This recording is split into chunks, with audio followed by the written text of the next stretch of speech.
Hello. Hi. Sa pangalan po ng Kapitang Panginoong Jesucristo, isang mapagpalang araw po sa bawat isa sa atin. Ngayon po, nandito tayo sa tinatawag na pinaka-importante ng bagay sa ating buhay. Sa makatuwid, kung papaano ang Diyos sa pamamagitan ng mga bibig ng tagapagpapahayag ng salita ng Diyos, iniuugnay ng Diyos yung kanyang kalooban sa atin kung ano po ang nais niya sa bawat isa. Ngayon po, meron tayong aralin. Sabi po sa una, sa Ebanghelyo ng Apostol Mateo, sa Kapitulo 5, versikulo 13 hanggang 16. Bagamat ito'y maiksi, pero dalawa po ang paksa. Ano po ang sabi sa una? Kayo ang asin ng lupa. Ngunit kung ang asin ay tumabang, ay ano ang ipagpapaalam? Wala kang anumang kabuluhan kundi upang itapon sa labas at hiratan ng mga tao. Dito po, ang sinasabi ko dito, kayo, ibig sabihin, plural, more than one. Sa lahat nang tumanggap ng salita ng Diyos na inilagay na sa puso, mapapabilang na po sa tinatawag na asin. Paano natin may apply sa ating buhay kung tayo po ay tinatawag na asin? Una, ano ba ang katangian ng asin? Sa isang lutuin, kahit lagyan mo yan ng napakaraming sangkap, pero wala yung asin, wala pong lasa. Pansinin na lang natin yung mga kapatid natin na mataas ang asin, hindi baga binabawalan natin ang asin. Sa una, mahirap, pero katagalan, dahil nasanay na yung dila sa matabang, kaya mas madali ng lulukin. Ngayon, kung aralin natin, ano po ba ang kalagayan ng tao para tawagin asin? Ito po ay sumisimbolo ng bawat isa na tumanggap ng salita ng Diyos. Iniuugnay po kung tayo po ay nagpasakop na sa Diyos, ang tawag na sa atin, asin. Ano po yung alat? Ang alat, dito po, ipinapakita dapat ang pagpapakatotoong tao ng bawat isa sa atin. Dahil po, kung halimbawa, yung salita ng Diyos na tinanggap natin, sinarili lang natin. Halimbawa, nakinig tayo ng Ebanghelyo ngayon, pag-uwi natin sa bahay, hindi natin isinare yung salita ng Diyos. Useless po. Kung baga, yung alat na ibinahagi sa atin, hindi rin natin ibinahagi sa iba. Kung baga sa lutuin, totoo, may lulutuin, yung asin hawak-hawak lang, ayaw ilagay doon sa niluluto, kaya wala pa rin lasa. Pero, kung pag-aaralan po natin sa ating buhay, sabi ng ating dakilang Panginoon sa nakapaligid sa Kanya, kayo ang asin. Dahil, tinuruan niya muna yung mga tao kung paano ang dapat na pag-iingat, pag-iwas sa mga bagay-bagay dito sa ibabaw ng sanglibutan. At ganoon din yung katalagahan ng bawat tao, yung pagiging mga mapalad. Pero, sa lahat ng naganalig ng aral ng ating dakilang Panginoon, sinabihan niya, kayo ang asin ng sanlibutan. Ibig sabihin, dapat i-apply natin sa ating pagkabuhay ang bawat aral na ating tinanggap, na pinasok natin sa ating tainga, pinakiramdaman ng ating puso at pinagnilay-nilayan ng ating pag-iisip. Dapat po, ipapakita natin sa ating sarili mismo na karapat-dapat tayo sa Diyos. Dahil po, halimbawa, meron na tayong nalalaman na aral. Pagkatapos, ayaw natin i-apply sa ating sarili, hindi po siya magkakaroon ng alak. At paano naman mararamdaman ng ating kapwa na madadamay sila na magkakaroon din sila ng lasa kung yung alat natin ayaw nating ilabas sa ating sarili. Ibig sabihin, kinakailangan po sa bawat isa sa atin, ipalagay natin na tayo na lahat, sa lahat ng tumanggap ng aral ngayon, ang asin ng sanlibutan. Ano ang pakikitungo natin sa mga tao na nasa labas na hindi nakarinig ng salita ng Diyos? Kinakailangan, ibahagi natin yung salita ng Diyos sa kanila.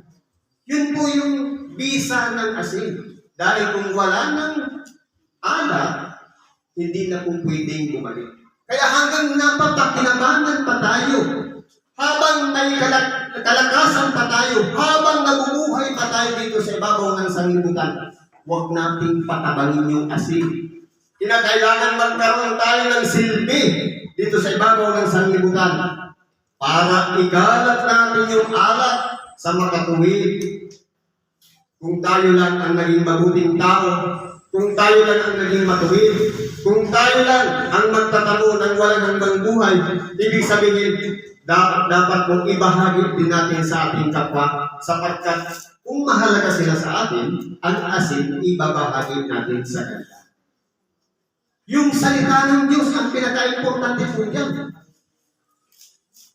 Sabi dito sa sunod, kayo ang ilaw ng sanlibutan.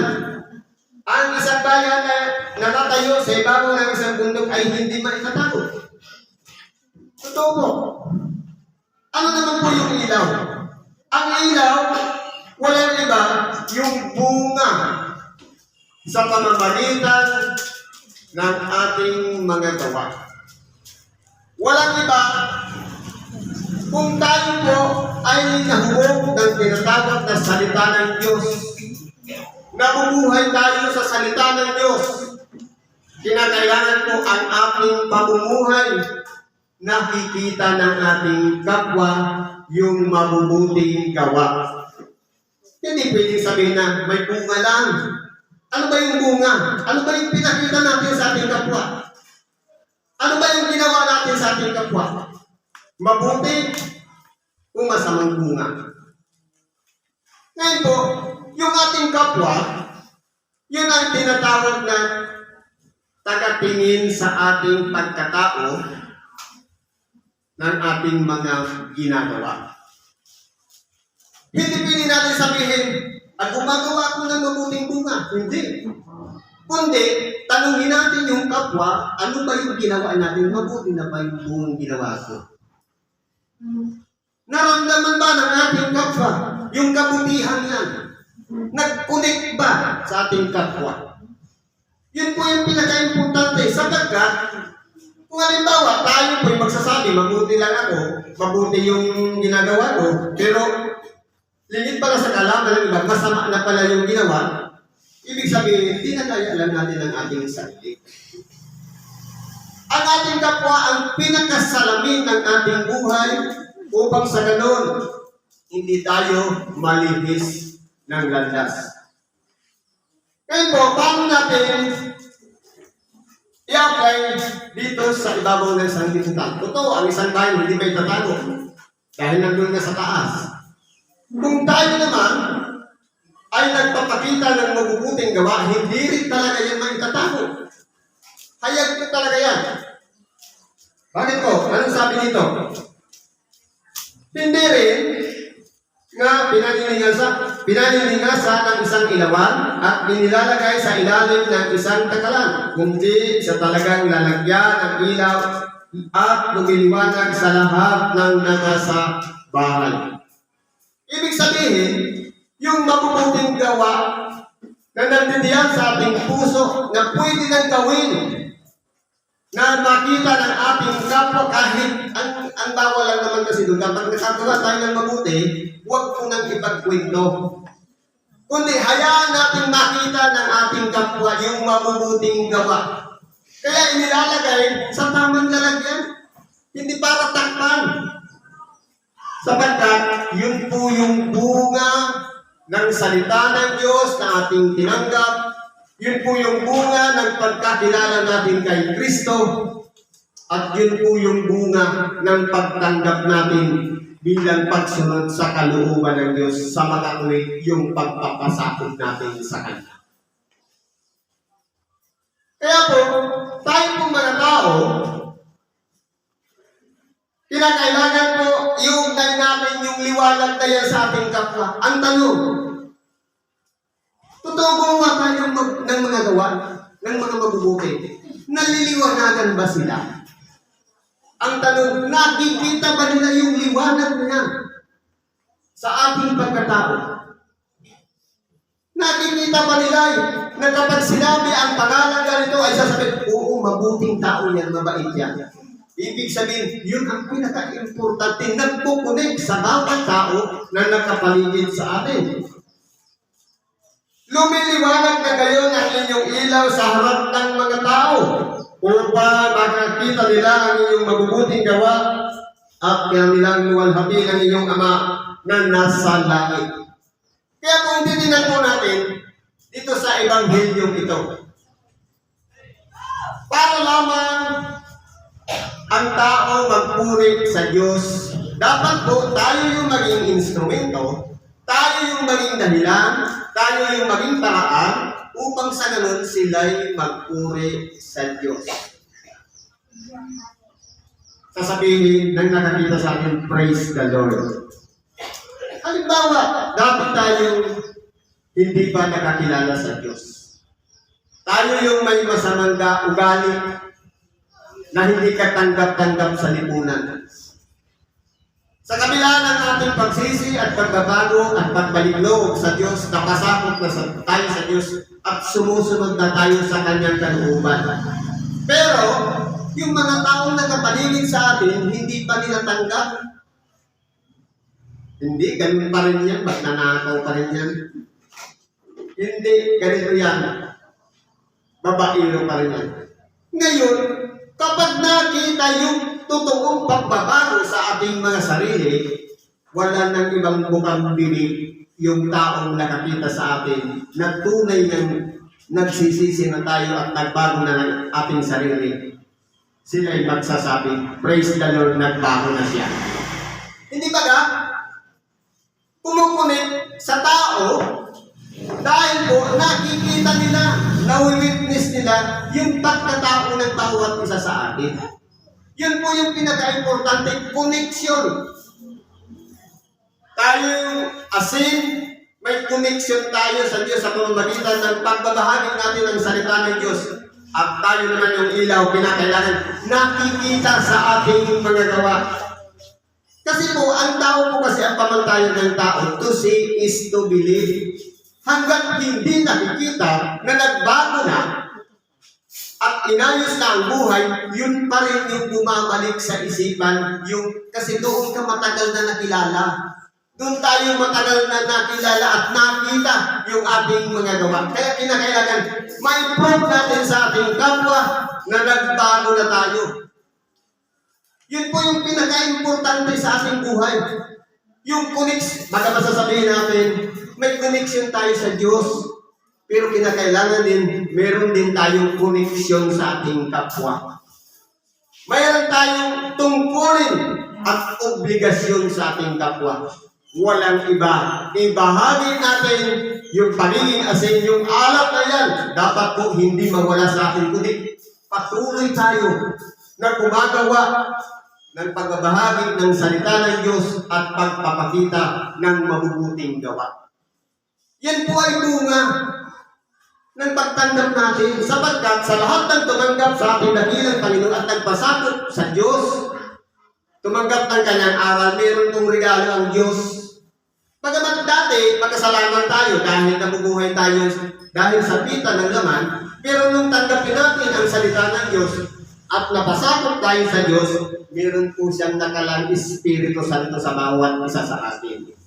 Ang lahat ng pinagkalooban ng Espiritu Santo na nabago na, yun na yung mga asin at yun na yung mga ilaw na dapat lumiliwanag sa ating kapwa na nakikita, hindi lamang sa maliliit na bagay, kahit sa malaking bagay, pumupuri ang tao sa Diyos sa pamamagitan ng bawat isa sa atin. Yun po yung importante. Connection ng bawat isa at responsibilidad ng may tangan-tangan ng alat na yan. Walang iba, tayo po yun na tinatawag na asin. Meron tayong obligasyon sa ating kapwa. Ibahagi natin yung alat na iyan para ang ating kapwa magkaroon din ng lasa sa harapan ng Diyos. Magkaroon din sila ng kaunting alat hanggang sa umalat na rin. Kung basurahan ng alat, ibahagi niya na rin sa kanyang kapwa. Kaya kung titingnan mo, ang pagiging asin po kasi importante. Kahit naman yung mga nagbibenta ng asin, pumipili ka niya ng pure. Kasi marami ng klaseng asin ngayon. Merong asin na nilagay niya sa yung iodize, may iodine. At meron naman natural na asin, yung rock salt. Kaya kung titingnan mo, kung marumi yung asin, hindi naman binibili.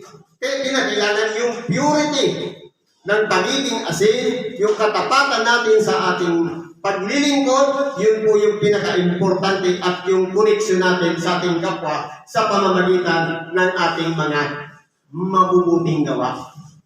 Yun po yung importante. Accomplishment ng bawat isa sa atin ang pinakamahalaga upang ang koneksyon ng salita ng Diyos nagkakaroon ng bunga sa pamamagitan ng pagiging tanglaw para sa mga nakapaligid sa ating mga tao na sila naman ay nasa kaniliman, naliliwanagan po sila. Siguro hanggang dyan na lang ang nakikibahagi natin sa oras nito.